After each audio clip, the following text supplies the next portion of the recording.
You are a rare bird. You're a white, male, Democratic politician in the South. I'm not going to be over-optimistic about the current political situation in this context. You've had a hell of a time the last few months in the South making your arguments. Where are we on the arc of resentment and backlash? Well, I think this is what I would say. I think that human beings have tremendous capacity for evil. We've seen that over our history. And we also have a tremendous capacity for good. And we've seen that over history, and history undulates. And the question is where we are now. I do think to try to get in the middle of Ta-Nehisi and Barack, I do think the moral arc of the universe bends towards justice. I do think that, because I think that goodness always outweighs evil. But it's got to show up. In other words, somebody's got to bend it.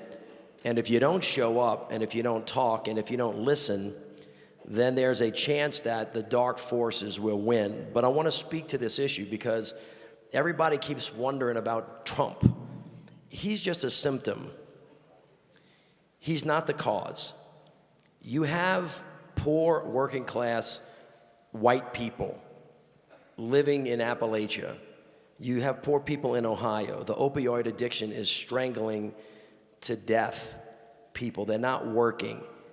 And then you have the African American community saying, well, listen, we've never really reconciled. And then you have a whole bunch of other people in angst. The question is, why are they in angst? That's the big question. And so generally, everybody knows this already. You know this.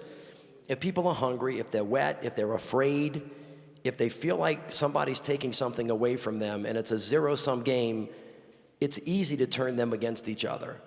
And that's the common thread that you see on immigration. It's the common thread that you see on the refugees. It's the common thread you just see. And right now, people have not been able to find that common ground. And our job is to discipline ourselves as adults into a better and thoughtful conversation and demand that not only our elected officials, because they're kind of following y'all. I don't know if anybody knows this, but politicians like to get reelected mostly.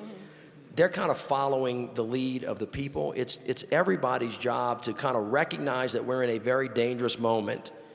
And if we don't want to stay here, there is a better pathway and there is a better place. And if we all work hard to get there, I really feel very comfortable that we will.